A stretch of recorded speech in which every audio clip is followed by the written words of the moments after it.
Before we start, I just want to flag that this episode of No Filter deals with discussions around mental health. If you need to talk to someone, contact Beyond Blue on 1300 22 46 36. She swears by the fact that there was this voice that just said, think of your kids, because then they'll lose both their parents. From the Mamma Mia podcast network, I'm Mia Friedman, and this is No Filter, candid conversations about things that count. If you met Rick Morton in the street, you'd probably think he was an inner city hipster. Rick looks as urban as they come. He lives in Sydney, he's the social affairs writer for The Australian, and he's the first man we ever hired here at Mamma Mia. We met on Twitter a lot of years ago. I thought he was a funny and brilliant writer, and I offered him a job. And at the time we started working together, he moved from Queensland to Sydney. But Rick's childhood was not the urban city hipster he may come across as. Rick was actually born the son of a cattle baron in far western Queensland, and his backyard consisted of hundreds of thousands of acres. He went to school by School of the Air, and his family home was 500 kilometres from the nearest town. But then on Father's Day in 1994, in the space of just 24 hours, Rick's life went from being something of an idyllic outback childhood with his big brother and his newborn little sister and his mum and dad to extreme and absolute poverty. Just 3 weeks after his baby sister was born, Rick's older brother Toby was involved in a horrific farm accident that saw him critically injured. Rick then discovered a shocking family secret, and just a few weeks later, Rick, his mum Deb, and his 2 siblings were living in a housing commission flat in Charleville in Queensland. Rick is a sensational storyteller, both in writing and in person, and he's also very honest and candid about the struggle of being poor compared to, say, the struggle of being broke, which he says is a very different thing. He also talks and writes just beautifully about what it's like growing up gay and closeted in a small country town. He's written a beautiful memoir called 100 Years of Dirt, and Rick's is a fascinating story that I hope you enjoy. Here's my friend, Rick Morton. Hey, Mia. Thank How you for are having you? me. I'm so good. I thought I knew a lot about you. Well, I've known you for 7 years now? 7 or 8 years. Yeah, probably 8. But yeah. reading your incredible book, there are so many things I didn't know about you. And one is that you are an alien. Yeah. Which was good to learn early on in the book. Well, and it's something that your mother diagnosed. Yeah. Tell me about that. Very early on. I think, all parents, and you would know this very well, all parents think their children are geniuses. And Mum certainly thought I was, and didn't have any kind of earthly way of quantifying that. So I think she needed to find a way to describe my exceptionalism in her eyes. And she just told me, she said, I must have asked where I came from at the age of like 2 or 3 or something like that. And we were standing in the cabbage patch, literally. And rather than do the whole, we found you under the cabbage patch, she just decided that I was deposited there by aliens. And over time that grew into a story that I was, there had to be a narrative arc to that. And I was put here by aliens to report back on humanity and tell them what I found. And that story became a crutch for us as we grew up. And she still talks about it to this day. Like, we've never broken the fourth wall on that one. I'm the alien son and she's my Earth mother. You've always been a middle-aged man in my mind. I look like a 40-year-old math teacher who's angry. Yeah, so I met you when you were maybe 21. Yeah, you would. I would have. No, actually, I would have been 23 at the time. Yeah. So you came to work for Mamma Mia, but we met on Twitter back when people could meet on Twitter. Yes, yeah. And things could happen. When things were nicer. Yeah, and I was struck so much by how funny and clever you were on Twitter. You had the handle Squiggly Rick, which you still have. Yeah. And you've always seemed much older than your actual age. Were you like that as a kid as well? Were you a middle-aged kid? Yeah, definitely. In fact, I was a grumpy old man as a child. It's like the Benjamin Button, but like less interesting. So like Mum was, I hated my routine being upset. And I was like, my Mum tells the story that my brother had this portable cot and they could take him wherever. He could sleep on the cot. He could sleep on the floor of the Eromanga pub if we were having a late night. He could sleep on the dirt, but I just never took to the cot because it wasn't my bed. I didn't like going anywhere. I didn't like my routine being upset. And then as I grew up, I was more mature than my older brother. And then so when things got bad, Mum, because she didn't have anyone else in her life, kind of let me in on some of the stresses of her life from the age of 7 and 8. And so I grew up really quickly. And that's not her fault. I mean, I don't begrudge her that at all. But it certainly opened my eyes to, being an adult's hard. And I've been an adult since I was 8.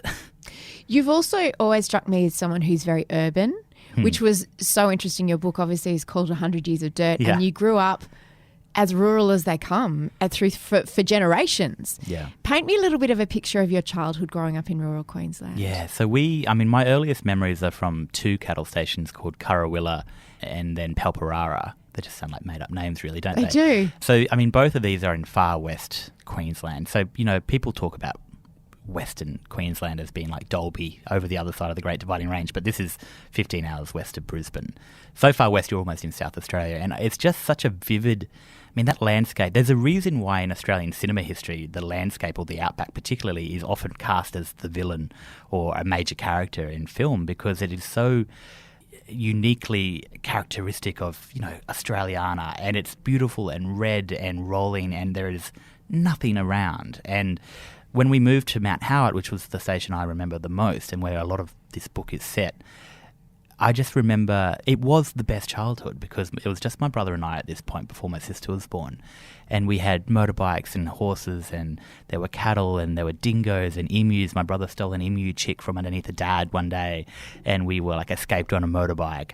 We had a flying nun, like an actual nun who flew her own Cessna, Sister Anne Marie Jensen. And she used to come and do give me books about Samson and Delilah and Bible books and stuff like that, and then take us for a joyride in the Cessna. It feels magical looking back on that part of it. And of course, you're too young to appreciate that bad things can happen out there until they do. So you went to school by School of the Air? Yeah, that was pretty cool. I liked School of the Air. What was that like? Well, it was back at I think the kids these days are a little bit soft, coddled, yeah. Because so I still know kids on stations now who do School of the Air, but they have the internet, and I'm like, what? I'm like, and not bad internet either. They're all on Facebook all the time. But School of the Air, when I did it, was a wireless radio. So we used to have governesses, but we had proper teachers in Charleville, which is 500 kilometres away or 400 kilometres away. Governesses sounds like something out of Picnic at Hanging Rock. Is it more just like... It's a hangover from, British Victorian eras when they actually had governesses for people who were well off. But on cattle stations in Australia, we called them governesses because they were essentially just childminders who came out. They weren't trained necessarily. Sometimes they were.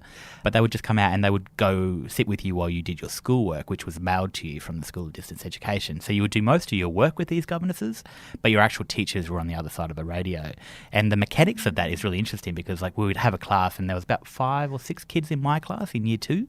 And the teacher would be reading out questions, and if you wanted to answer, you had to yell your name. So I was constantly like, Ricky! Ricky! And it's kind of like, how does she even make that fair? How do you, unless she's got the ears of a god. Yeah, because you can't have hands up, can you? No, and it's the sound travels slower than light. So it was just a very a funny setup, but we loved it. Did you like your governesses? We never had a good one. We actually had really bad luck with governesses. One of them beat my brother across the face with an iron rod. Wait. Yeah. How did that just sort of come about? I don't know why she was there, to be quite honest. I've since looked her up only a couple of years ago and found her on Facebook. Really? Yeah, because she was charged with assault. But she just never liked us. She had no patience. I shouldn't laugh. It's not funny. That's terrible. Well, it's not funny, but also she was in the wrong job. Yeah, she was in the wrong job. And my brother was a cheeky little boy, but he was a little boy. And they all are. I was too, probably, if I wasn't so scared of strangers. So I just sat there quietly going, please don't hit me with the rod.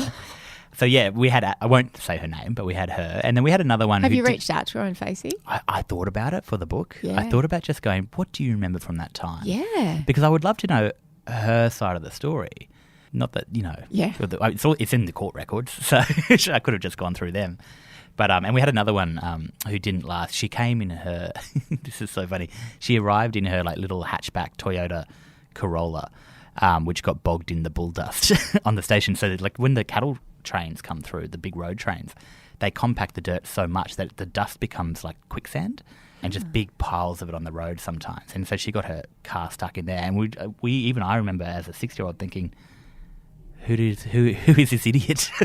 So the city girls were not faring very well. No, but there's almost always city girls that do it because Yeah. they want this romantic taste of the bush, and they end up having to babysit the cattle station manager's kids, i.e. me. And it's not quite the grand life they imagine. It's certainly not quite the governess's life of Victorian era England. On Father's Day 1994, Yeah. how old were you and how old was your older brother Toby? I always get my ages wrong. I think I was 7. I was 6 or 7, and he's 3 years older than me at the best of times, so he was about 9. And this was kind of like at the peak of our amazing, magical childhood. And on this particular day, it was very hot, and we were out shooting crows. He was doing the shooting because I hated guns. I wasn't built for shooting crows. You've never struck me as the outdoorsy type, in fact. So I was very interested reading about. I would say 70 to 80% of my childhood was my brother Toby badgering me to go and do things with him, and things that were dangerous and that I would never have done of my own accord, like riding motorbikes at really high speed into gullies, shooting guns at anything we can possibly imagine. And we were doing that this day. Like, he'd got me out, but then it became too hot, and we decided to go into the big shed on the station where all the graders and tractors and cars are fixed, basically. And that's when both our lives changed forever on that day. So there was a pit, wasn't there, Yeah. where there was a lot of oil and petrol? Yeah, collected? so I always try to, it's like a car servicing pit. They do it differently in the races, but like you can drive a car over the top, and a full-grown man can stand underneath it in this pit and let out all the oil from underneath, from the sump or whatever they call it, whatever men call it, I don't know. And we were just watching this jackaroo fix a motorbike. And he lost a bolt rolled into this pit. And the jackaroo just very casually said to Tobe, can you just run down there and grab it for me? And Tobe jumped into the pit. It's got this big wooden trapdoor on it. He jumped into the pit. And he's like, it's so dark, I can't see anything. Do you have a torch? And the jackaroo's like, I don't have a torch, but here I've got a lighter. And I was looking over the pit trying to be helpful with my little kid eyes going, no, I can't see it either. And Toby grabs the lighter and he flicks it. And the whole thing erupts in a ball of flame. I try to describe that moment in the book because it's like time slowed down entirely. Like, I just remember every little detail from that moment. And like the jackaroo, my brother screams for a start, and then the jackaroo trying to lift him out of the pit. And I didn't know this was even a thing, but my brother's body was so burned and so hot. He was the hot thing, and the jackaroo couldn't touch him. Was he grabbed still him. on fire? Bits of him were, yeah, his clothes were. So he had one of those acrylic kind of shirts on that was in flames. His jeans were on fire, but his skin was like a hot frying pan. And so the jackaroo tried to grab him and then immediately let go because he got burned. Like, it was that kind of reaction that you just don't know happens. And so it took my father, who was over at the stables, which was probably about 300 metres away. He obviously heard these screams and he came running and did that heroic parental thing where he just hoisted him out of the pit. And I remember him cradling my brother in his arms, and my brother's skin is just hanging off him like curtains. It was like it's like a roll of Glad wrap when you unroll the. It was like that, but off his arms. And I just remember kind of running beside my father, but also not running because I didn't know what to do. And he's sprinting towards the homestead to get help. And I just remember thinking, how do you come back from this? Like, what happens now? And even as a 6-year-old, you were aware yeah. I mean, this is life-changing. This is bad. This is bad. I mean, we, as I say in the book, my brother was an enthusiastic student of misfortune. That we had been, the Royal Flying Doctor Service knew us by name because they'd been out twice because he'd fallen off something and hit his head and needed stitches. He had to spend a night in Charleville for concussion one night. So we had to wait for them to come. But they were at the Birdsville races, and that's the biggest day of the year out there.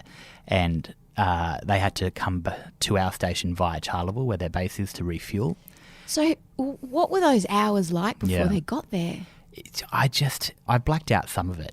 I know that our neighbours on the next station, Plevna Downs, came to help. Because at this point, I should say, my sister is 3 weeks old. So she's just been born and Mum's just got back to the station. And so I remember at first we laid my brother down in the schoolroom, the same schoolroom where we used to do our School of the Air lessons, because that's where the wireless radio is. And they were radioing for help from the doctor. And the Royal Flying Doctor Service many decades ago set up this system where every station has a medical chest.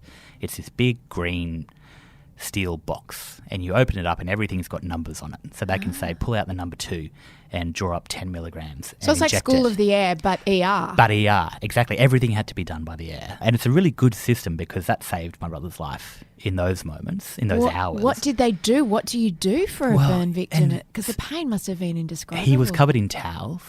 I can't remember if they were cold or wet towels. I mean, he kept saying, I'm so cold, I'm so cold. Oh. And I just remember thinking, that's so weird. He just got burned. And I'm like, how does that work?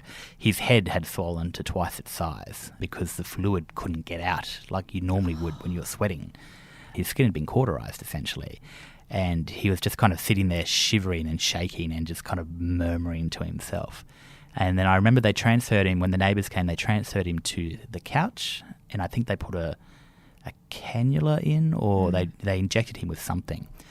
Or that might have been when the doctors arrived, because the flying doctor service eventually, after they refueled, this is about an hour, 2 hours into it, they'd landed and they decided to stabilise him on the ground because they didn't know what the turbulence was going to be like in the air if they could get the drip in.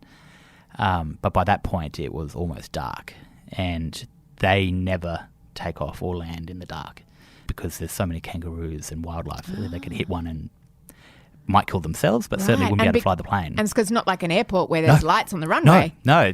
We had a windsock and some cones, but they decided, I mean, this was a medical emergency and we had almost no time to make this work. So Dad and I went and grabbed all these old beetroot tins, these big, ginormous, industrial-sized beetroot tins, and filled them with kerosene and placed them along the runway. And lit them. Fire. Yeah, more fire. And it was like... And you had to do it? Cause we had to. And it was like, fire ruined my brother's life, but also it would guide his rescuers.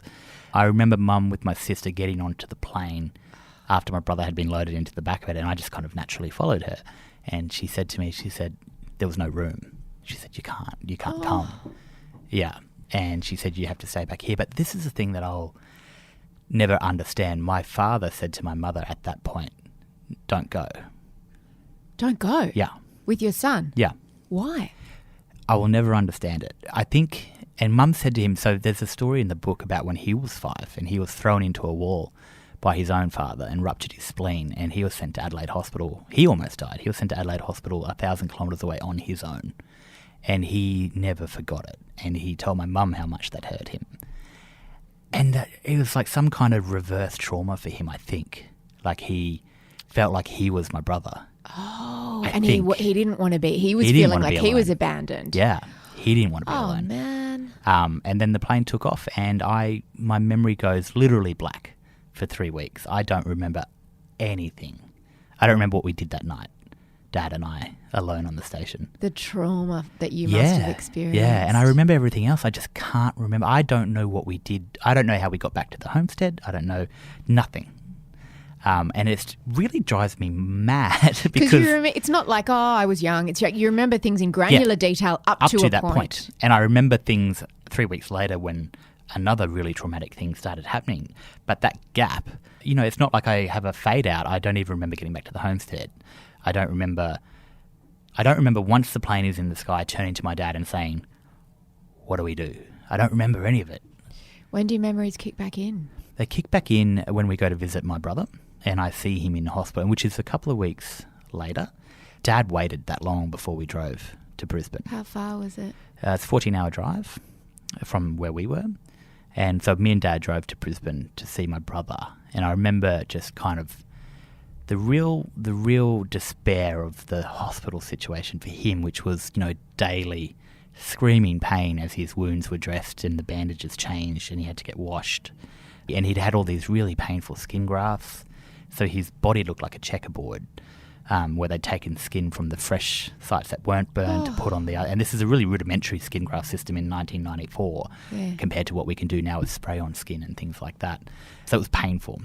And I remember, my dad, when he got there, had decided in his head that Mum was having an affair with the doctors. Because that's what the mother of a newborn and a critically injured child she wasn't would be eating. doing. She wasn't eating. She was at his bedside. 3 weeks after giving birth. Yeah, night and day. Wow. And I think, I will never know, but I think something muddled my dad's brain. So when we went back to the station, I remember that's when he started the affair, or at least as far as I know, with my governess, the third one. Like I said, we didn't have a lot of luck with dear. governesses. No, really not. No. How old was she? She was 19.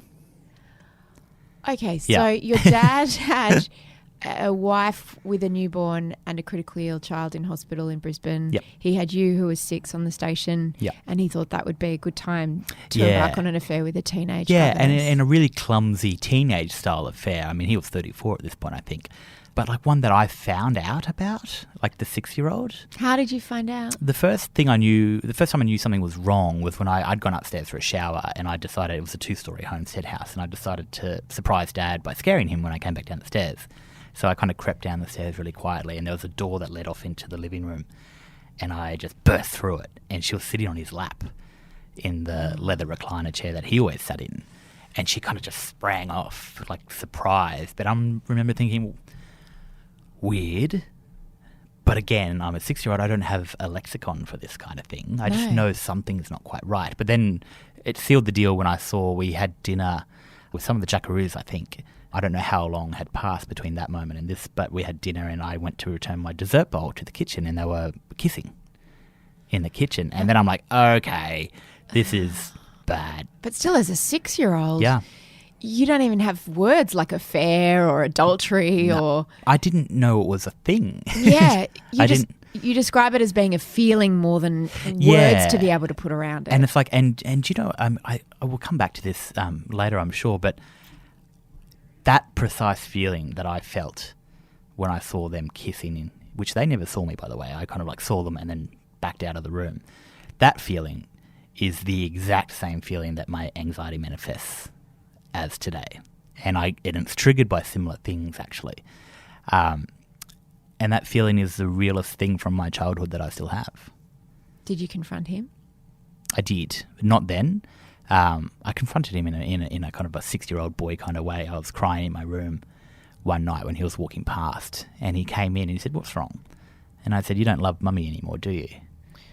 Ooh. And the lie he told was so effortless, I almost believed it. He said, "Of course I do." He said, "Why would you think such a thing like that?" And I didn't have the guts to say, "Because I saw you kissing Santa Claus under the mistletoe." Like I didn't know how to explain to him that I had the evidence already. And, you know, that was one thing, but knowing that Mum was going to come back to that and not being able to tell her or not knowing how to tell her, that was, you know, The weight of that on a 6-year-old who's already traumatized. Yeah, I mean, my whole life has changed at this point and my brother's life has changed. And we're going through these separate traumas now, about to meet in the middle again. And that's going to create this new one because I know that the life we led, this kind of magical place had disintegrated around us and Mum was going to come back and what were we going to do? So she came back with your brother and your little sister, your baby sister. How did she find out? I don't remember any confrontation. I remember Dad essentially hid the governess at a dam about 30 minutes away. Like actually hid her? Like just put her out of the way so she wouldn't be there. But we'd seen her driving Dad's car when we arrived on the station and she was going out to the dam. And Mum says to this day, my dad never actually said the words, "I've had an affair, the marriage is over." He just was too gutless to admit it, essentially. But it was one of those unspoken things. And Mum tells this story about how she, we had so many rifles. This is 2 years before Port Arthur and before the gun laws changed. We had 11 rifles in the office just hanging up on the wall, which we used to kill cattle and all the rest of it.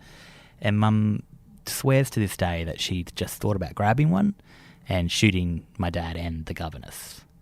And, she's a woman of faith, but I think particularly after that point, she swears by the fact that there was this voice that just said, "Think of your kids, because then they'll lose both their parents." And we left with nothing. Where did you go?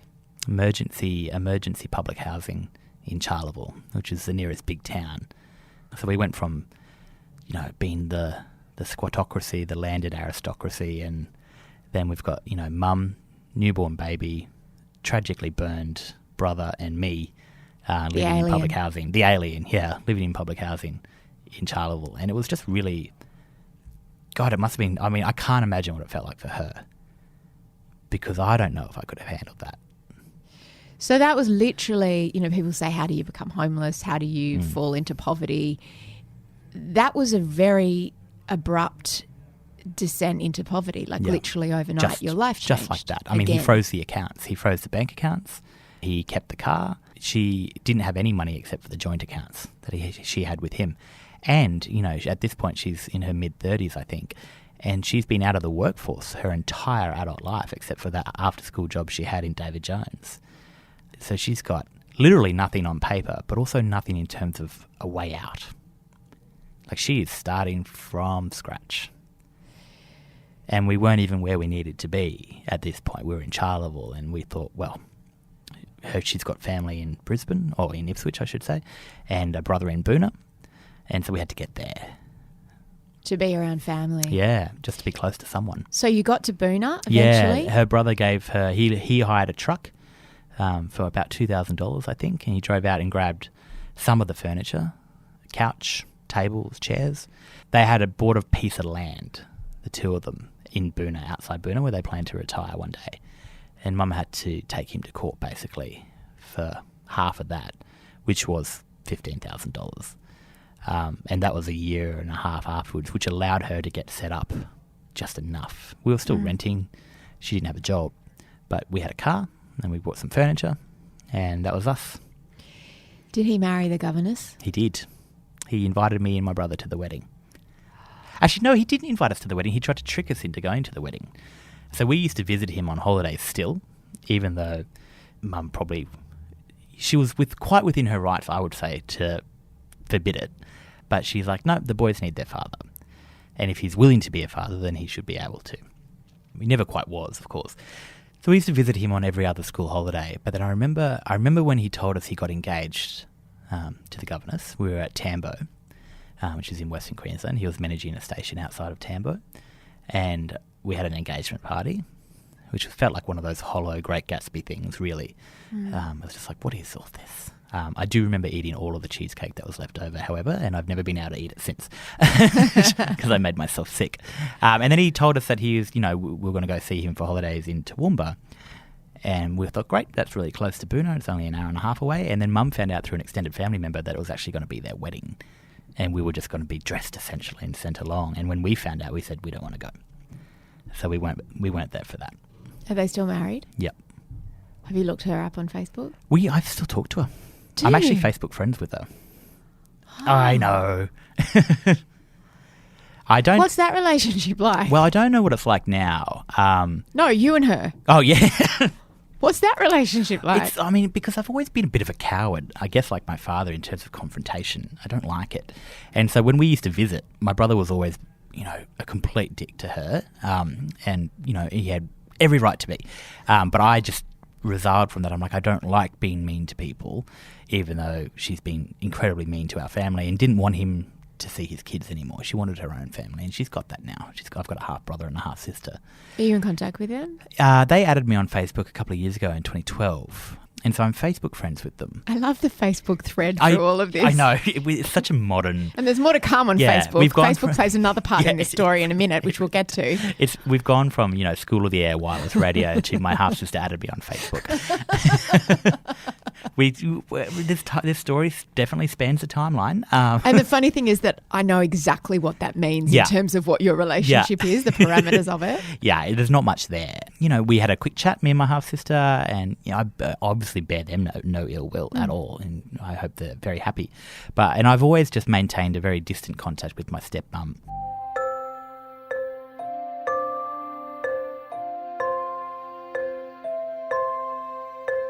I wanted to ask you about growing up in poverty, which is what you did, and you say your mum still lives in poverty with your brother. What's the difference between poverty and being broke? Yeah, that's a really good point. I'm broke all the time, and I'm not poor. I'm bad with my money. By all accounts, I'm now middle class. I earn a good wage. I have a job I love. I live in a really nice place, and I spend my money on food and drinks and Ubers. Mum is poor. She is structurally poor. There is nothing she has been able to do in her life that has given her even an inch of breathing room. Every bill has to be budgeted for. She has to know exactly when things are due so she doesn't miss a payment. She can't handle big expenses when things get overblown. Like I obviously help her out with these big expenses when they come up, but were it not for me or my sister Lauren, she's very resilient and she's very good at budgeting. But I hate to think what would have happened if we didn't grow up and get jobs where we could help. But not just that as well, because it's like there's this moralistic argument about poor people that they deserve it somehow. And she doesn't deserve it. Or that they could just, if they got a job, if they worked hard enough. Yeah, and the thing is she has a job. I remember when she was still getting single parenting payments when we were young enough. Every other month they would come to her saying, you need to go to 5 job interviews this week. And she's like, I've got a job. I am a teacher aide at a Catholic primary school in Boonah, in a country town, and her hours are completely dependent on how many kids there are. And at that time there were about 150 kids. Not a lot. And she doesn't have many other skills because she didn't go to university. She finished school at year 10. And so not that this should matter, I think. Not that this should matter at all. But she has never been a drinker, she doesn't gamble, and she doesn't smoke. There is not anything she's ever wasted her money on, nothing. And so not only is she poor and battling every month to meet all the obligations and the bills just so she can stay in her house, she doesn't have the nice things in life. She doesn't get to treat herself. A cappuccino with her friends before school on a Wednesday is her treat every week. She now does trivia at a pub and treats herself to one meal out because now she can. But I'm taking her shopping today to buy her a new handbag and shoes because she should have nice things. And that's what being poor is. She doesn't get the chance to claim that she's broke because she mismanaged her money. She's always living on that edge. And you write so descriptively and emotively about the stress that being poor takes and how expensive it is to be poor. Yeah. Can you explain that? There's actually studies that back this up as well, that people who are poor pay more for everything than you or I would. How does that work? So, just as a really basic example, she can't take advantage of supermarket deals. So, 2 for 1. She can't afford to buy 2, so she buys 1. She misses out on the saving. If you miss a bill, there's a late fee. When you get stuck in a spot of financial bother, someone like her, she's never done this because she refused, but someone like her might get a payday loan. So the interest rate on that is, 15, 20, it's like a credit card, 25%. Whereas you or I could probably get a personal loan from the bank because we've got the resources. She can't do that. So you pay more for the loan, but then if you miss it, they'll take something from you.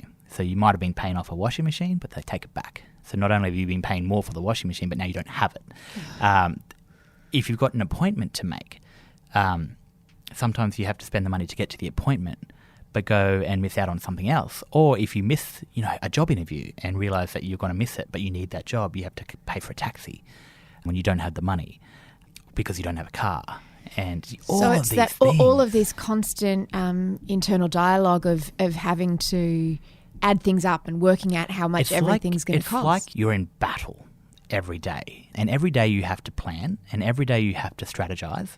You wake up saying, well, I did my sums last night. I've got $10 for the day, but I've got to go to these 2 appointments and I've got to make sure that the kids have food. I've got to try and feed myself, but I'll probably just have pasta.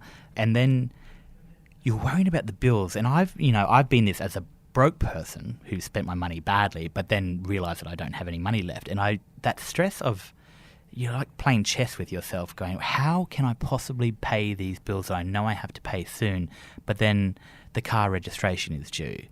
Or it's broken down and I've got to go to the mechanics, and we all know what that's like. It's never ending. It's like this constant background fuzz that people who have money don't know what that's like because they don't know what they're missing out on in terms of they get to live with that headspace. It's the buffer as well, isn't it? If the car breaks down, if the fridge breaks down, if a kid chips its tooth or needs speech therapy or whatever it happens to be, you've got that buffer. But there's a part in the book where you talk about your mum being distraught because her hours as a teacher's aide had been cut from 29 to 25. Yeah. And that was catastrophic. And that really hit me because it was such a tangible way to understand how you are walking a razor's edge the whole time between catastrophe and just life being really, really tough. Yeah, 4 hours is her buffer zone. 4 hours is the difference between her being able to pay her bills and her mortgage. Thank God she has a house, and that's an own story in itself. Or being homeless, or having to go, live in public housing or go on the waiting list for it. It is.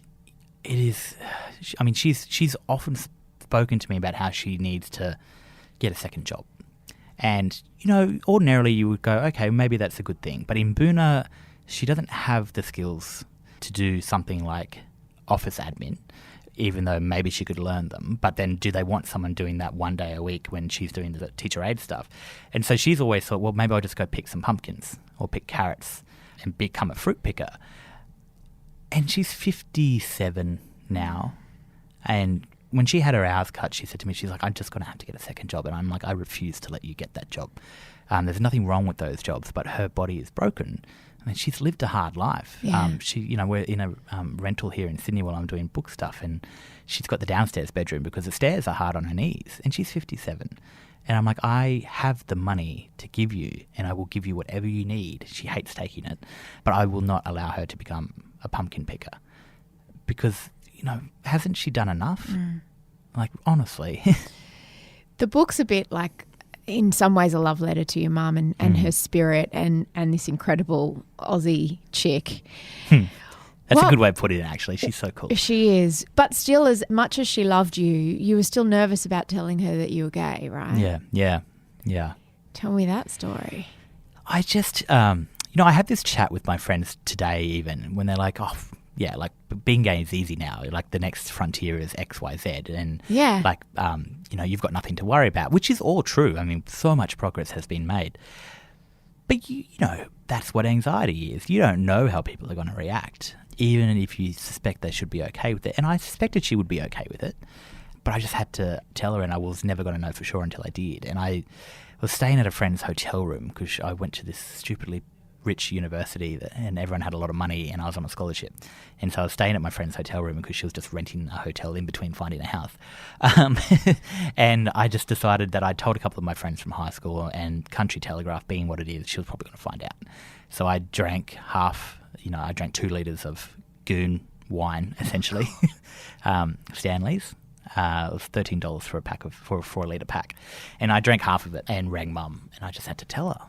And I think you were, on Mamma Mia, actually, you were one of the first people to publish this little bit of this story was, I told her, I'm like, Mum, I'm gay.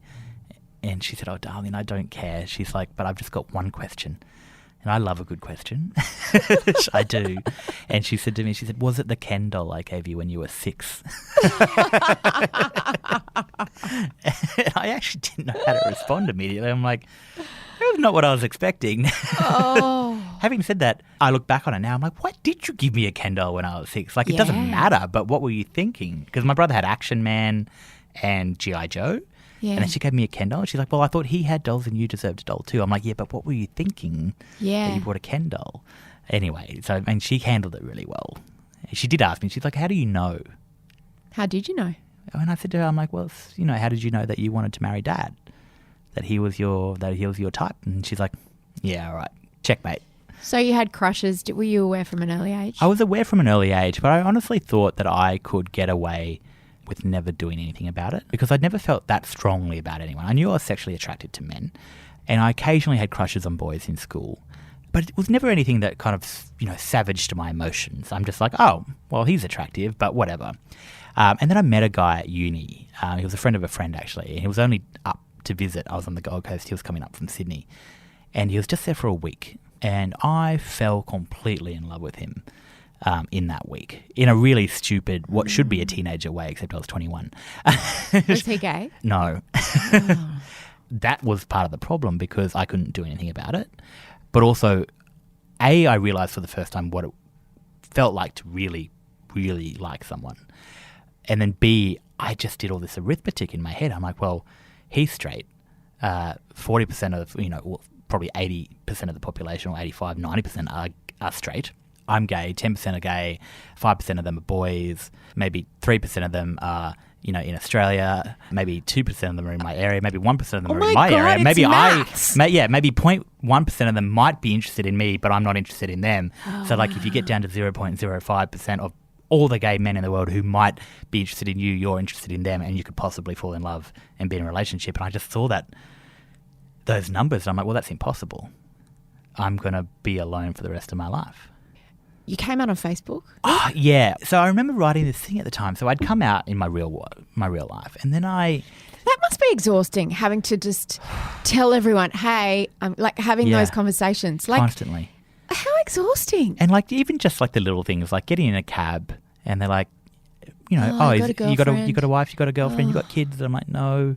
And then it's like, do you tell them? Don't you tell them? Am I being a coward if I don't? Do I really want that conversation? Do you know who identifies with that is mothers who've lost a child. Oh, wow, yeah. Or who've of had, course. yeah. So our mutual friend Bex Barrow says this all the time. When someone's like, oh, how many kids have you got? And she's like, do I want to tell the truth? Yeah, is this so it's the like, day? oh, well, one of them died, but I've got 3. Yeah, and Yeah, it's so like, I've got 4, I don't but want to have that 3. conversation with the Uber driver or the No. person at the And yet checkout or it's the just mother so at the school jarring all the gate. time because it makes you think otherwise, about it. yeah, and you have to lie. Yeah. So you go, oh no, single. Yeah. Oh, God, and then like you feel like you're plenty living, of girls. you feel like you're a fraud. Yeah. Or that you're ashamed of something. And I'm not ashamed of being gay, although I have felt shame many times because of the way other people have treated me. And so it's kind of like you're just constantly living in this world. So I came out in my real life, but then eventually years later, I'm like, I guess it's time to change my Facebook thing from interested in. This is back when they still had this. I don't know if they even do it anymore. But it's like I'm a man interested in men. But mine was default setting. I think was woman at the time, and it was just staring at me all the time. And so one day I'm just like, I have to come out on Facebook. I have to change it. What did you say? I didn't do it. I just changed the status. I didn't accompany it with anything. I just did it. And then I'm like, now all these people who didn't know. And it's kind of like, and no one said anything, but it's kind of like at the back of my head, I'm like, well, now they definitely know. You felt very exposed, I imagine. Funnily enough, I mean, we talk about that as a funny thing, but I lost my login to my MySpace account many years ago, and that still says that I'm interested in women because I set it up before I came out. And not only that I'm interested in women, but that I thought Nicole Kidman was hot. She was my cover. And it's still out there in cyberspace. I can't change it. I cannot get into it. So, like, there's this little straight boy, Rick, who's frozen in time, who loves Nicole Kidman. Who's really hot for Nicole. You know, we haven't actually travelled a long distance, myself and that former guy, but I'm hot for her acting. You write in your book, anyone looking for a reason to explain the rates of suicide and self-harm among queer Australians need only look at the shrapnel wounds of disgust and rejection they've collected over a lifetime. And the rates are even worse in regional Australia. Back to being in the Uber and being asked by the driver, the difference between the mother who tells that story, oh, one of my children, it's like you're met with gushing sympathy and empathy and it might be awkward, but you don't have to be fearful that someone's going to say something horrible to you. Yeah. But I imagine when you come out or at any time, you talk about the constant stress of being called a name or being shamed or... It's something, it's called minority stress, and all minority groups go through it. But as researchers have pointed out, being gay or queer or transgender, for the most part, is one of the only ones you can go through without people knowing based on the colour of your skin or certain other attributes. So you go through it in secret. You keep only your own counsel. There's almost no one else. Before you come out, there's almost no one else that can help you unless you find that one friend. But then even after you do, and there's research that shows actually the 5 years after coming out are some of the most dangerous in terms of the damage that can be done to your soul or to your mind or to your epigenetics, because you are expecting trauma wherever you go. You're expecting to be called a faggot because you are primed to hate yourself and you think everyone else is going to as well. And in some parts of Australia, people do hate you, like in regional Queensland where I'm from. I mean, I got hate mail when I came out in my country town. They just, old-fashioned hate mail that didn't have to be posted to a newspaper. It just got dropped in my letterbox. And then once you're out and comfortable with yourself and you learn to stop expecting that every day, one day you will get yelled at a faggot from a car, and then you'll remember, oh no, I do have to be worried about that. And so you start worrying about it again. I mean, even just 2 years ago, I was at a friend's house party in Balmain, and I caught a cab back to my place at Glebe, and the cab driver just said, he's like, oh, you must be wanting to go out to that gay place, do you? I'm like, excuse me? And he's like, you look like you look like a faggot. Do you want to go out to the Oxford Street? I'm like, are you fucking kidding me right now? I'm like, I'm paying you for a ride home. So I got him to pull over. I'm like, I don't want it. And he started yelling at me. And I'm just like, pull over the fucking car. I don't want to be here anymore. And like, I was 28, 29, and I was in Sydney. In inner city, Sydney. Oh, Maine. They vote Green. Wow. And so it's like you just never know when you it's never gonna know. happen. And that is actually the same as being accused or beaten or yelled at every day. The expectation is what does the damage, not the result. So it's kind of like the way I describe it in the book, and probably comes across better in speech. You know when you get like a really bad static shock? And then you get a second one within a short space of time in your house or something like that. And then all of a sudden you're touching every surface with mittens on because you're like, I don't want to, are you expecting it? And like you reach like hesitantly for the lift button. I mean, this still happens to me all the time. That's what this is. That is, you've been trained like a rat in a lab to expect the electric shock. And so then you expect it all the time. What came through to me really strongly in your book was the internalized homophobia of growing up in a country town, and just society at that time, not just in a country town, but society telling you that being gay was something to be ashamed of. And did you relate to Hannah Gadsby's special Nanette? I bawled my eyes out during that. I mean, she is just I thought of you a a beautiful lot. human being. And she spoke... We actually have very similar backgrounds. I mean, she's got the added layer of being a woman, and a queer woman at that, which is streets ahead of what I've been through. But also just from being gay in a small, Queensland's kind of like Tasmania, where she's from. And I could see so much of myself in her, and I just felt like a small child again watching that, because that's what it was like. And you are taught to hate yourself. Even if nobody says explicitly that you have to hate yourself, that is written between the lines. And you imbibe what you see. That is everything you have around you, so it's everything you become. It becomes the seed around which you grow. And getting it out, it's like brain surgery. You've got to try and get this stuff out without nicking an artery along the way or doing yourself damage in terms of fixing it. And I'm trying to think of a better way to explain it than that, but it's like you have something rotten inside of you and you know it shouldn't be there. But getting it out is so dangerous, and living with that is worse. And it's just, Hannah gets it. I mean, she gets it. And I've tried to explain this to people and have empathy for other people in similar situations from other minority groups because of that, because I know what it's like for me. You wrote one of my all-time favourite articles at Mamamia that we still republish. Actually, we don't need to anymore. We can officially retire it, Rick. I didn't realise that. When we were working together... I made myself redundant. You did. You wrote a fantastic article called 18 Arguments Against Marriage Equality and Why They're Bollocks. Yeah, I remember that so well. And we were marching for that cause well before marriage equality was even a word. I remember going to the 2011 one when I was working with you guys. Yeah, exactly. And we would bring it out and bring it out and bring it back and bring it back because those same tired arguments kept being made. But around the time of the plebiscite, you write in your book about a really dark time that, as a friend of yours, admittedly one we don't see each other that much, I was devastated to know that... It's like all friends in Sydney, really, isn't it? That's very true. And I'm not on Facebook, so I don't see you there.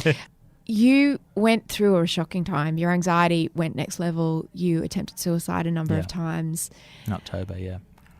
I'm so sorry that you went through that. Yeah. And I'm so sorry that I didn't know and couldn't have... Most people didn't. I And know. that's the thing about it. And you know this as well. I mean, you let some people in.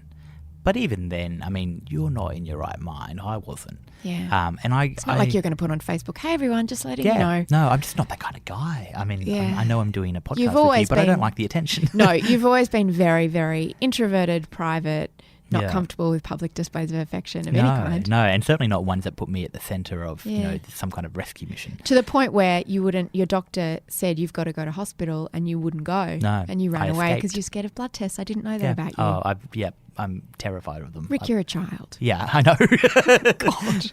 Have you still not had one? No. Do you have injections of any kind? No. Not flu injections, nothing? I haven't had a needle since I was in year 7. Oh, God.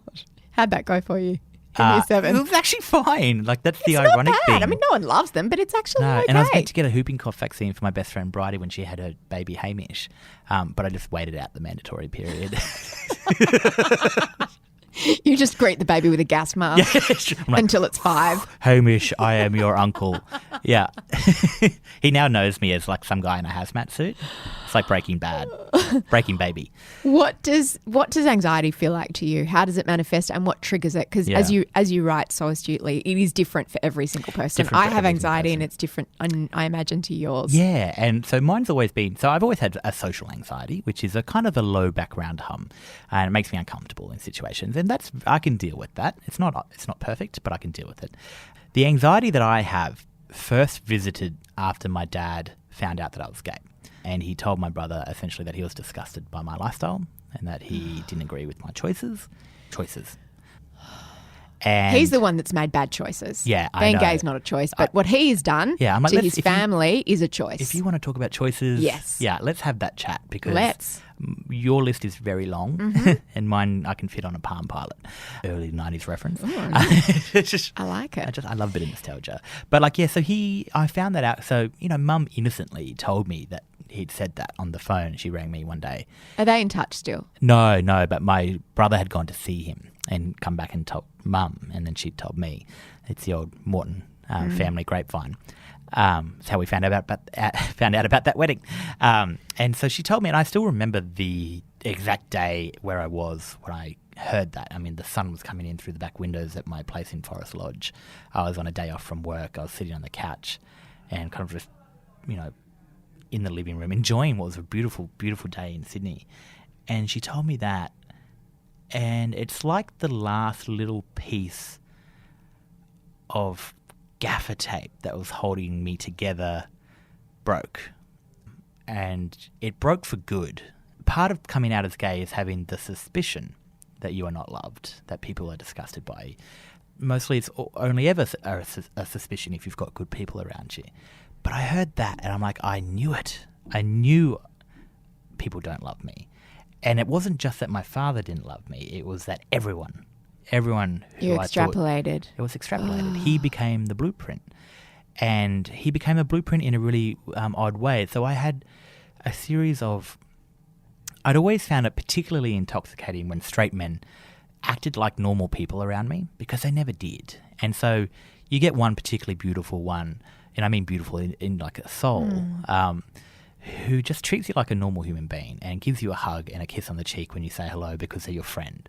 But then I kind of got trapped in these situations with these people where I'm like, that's what I've been looking for. And then I kind of fell, not in love, but kind of fell for that version of a friendship I'd never had, which represented that kind of love it was from intimacy. a father. Yeah, that I'd never had.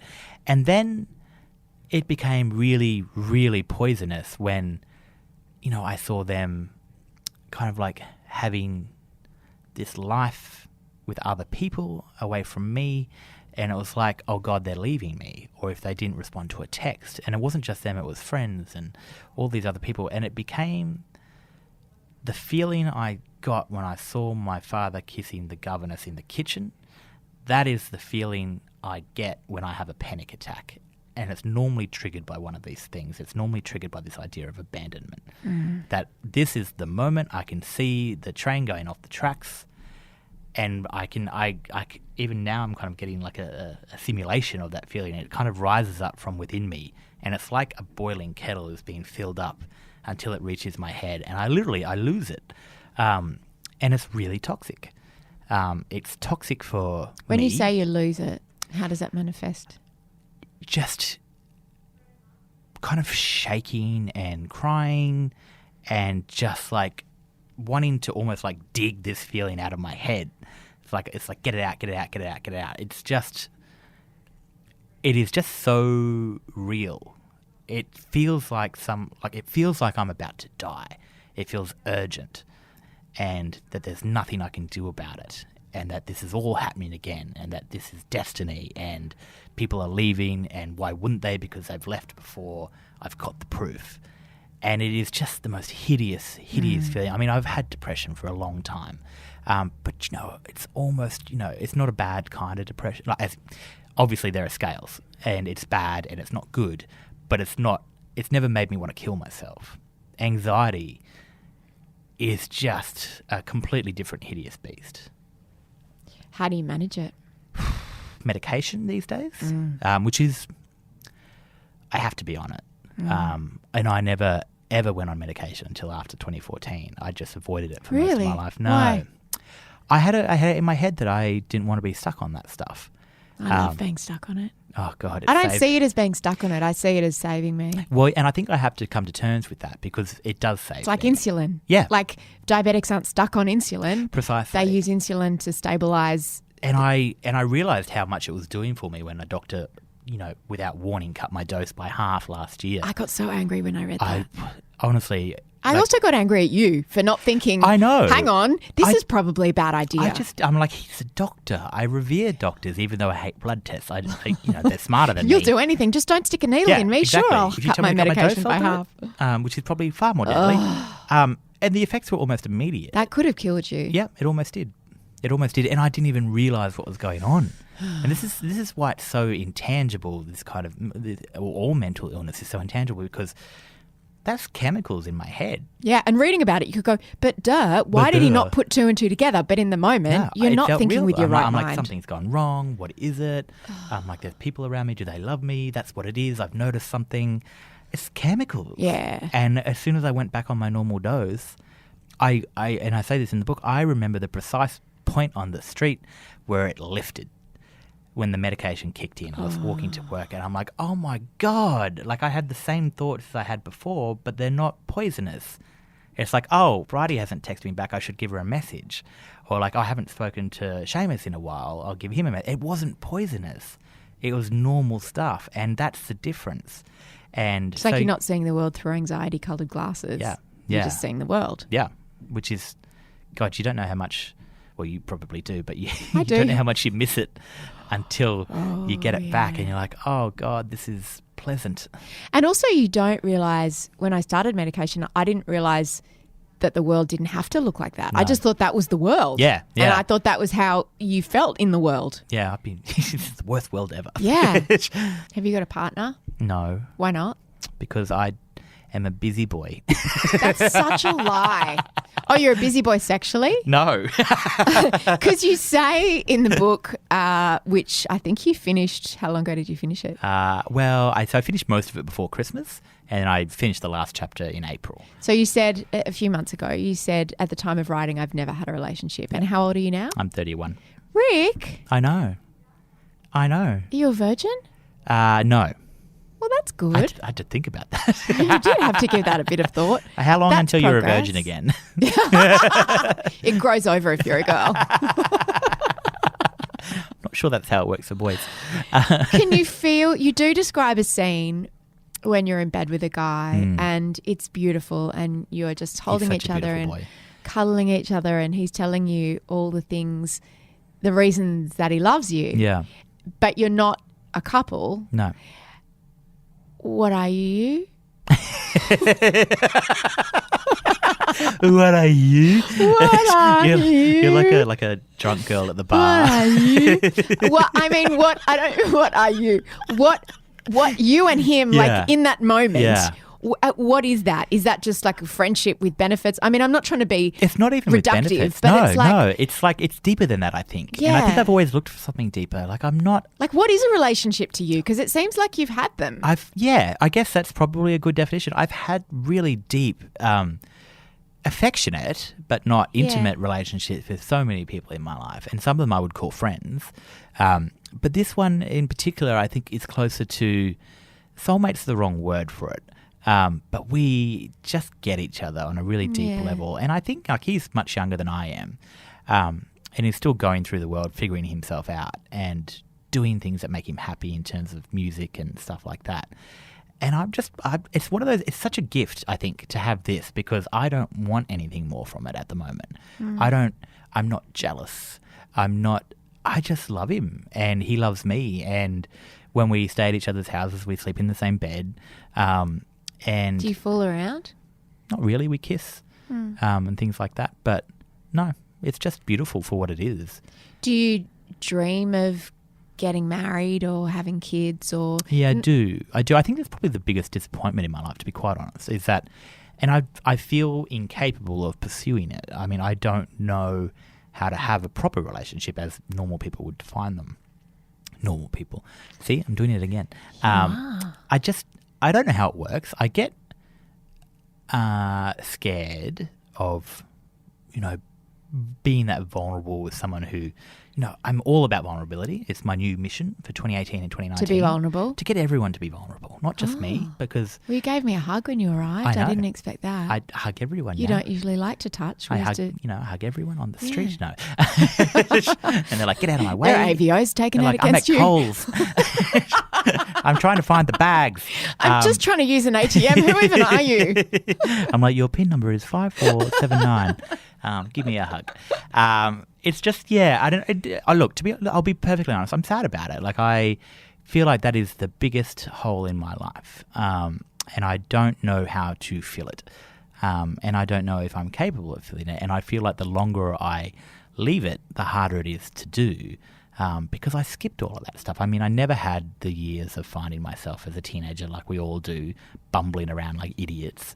I watched everyone else do it and thought, what a weird wildlife documentary. And then I came out and I was still so scared and uncomfortable, so I didn't do anything about it. Yeah, right. So that progression that I suppose most straight people and some gay people have got stunted for you. Yeah.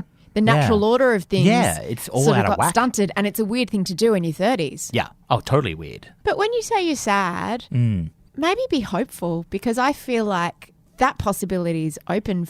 It's not like it's over. No. It's open for you in the think, future. I think again, maybe this is giddily romantic, but I think when I do find that person, I think because of who I am and because of what I'm after, it will be beautiful.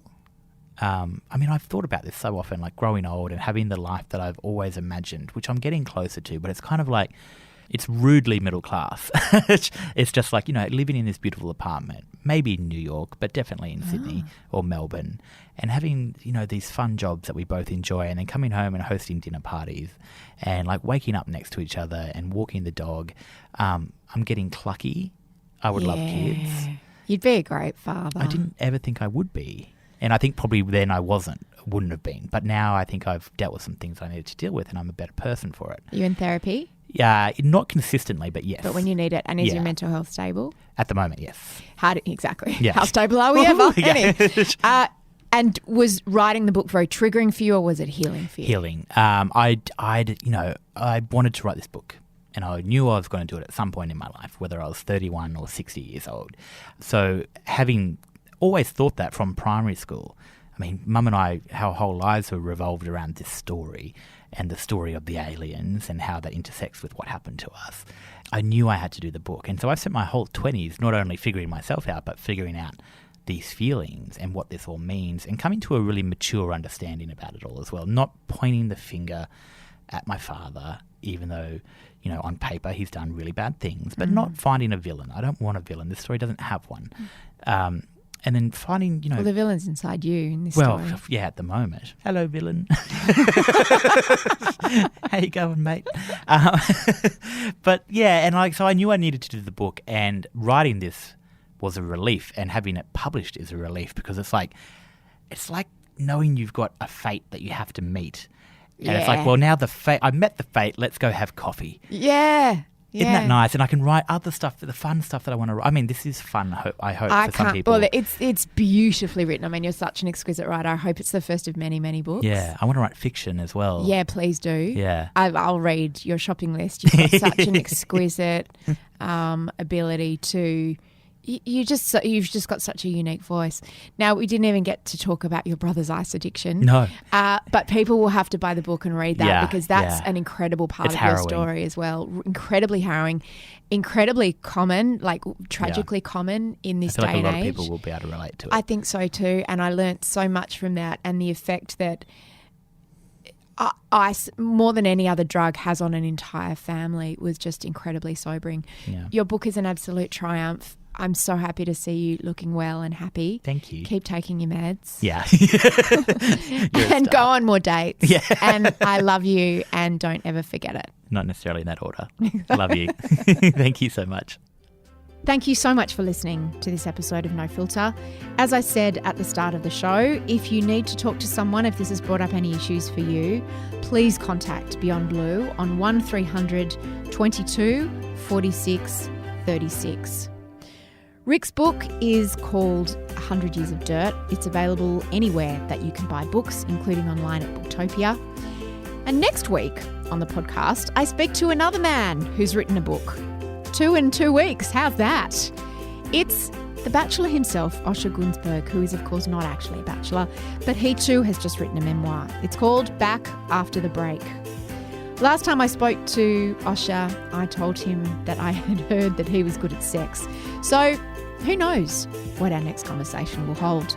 If you enjoyed Rick's story, I have a recommendation for what you might like to listen to next. In the latest episode of our Family Life podcast, which is called This Glorious Mess, our hosts Holly Wainwright and Andrew Daddo hear firsthand how the land can impact on a farming family's life. These kids have had to grow up a lot quicker than I wanted them to. But I have to keep telling myself that I always wanted them to be strong and independent and resilient. And I tell you what, this drought is really challenging that. You can listen now to that episode wherever you're listening to this podcast, and we will link to it in the show notes. This show was produced by Eliza Ratliff. I'm Mia Friedman, and I'll see you on mamamia.com.au.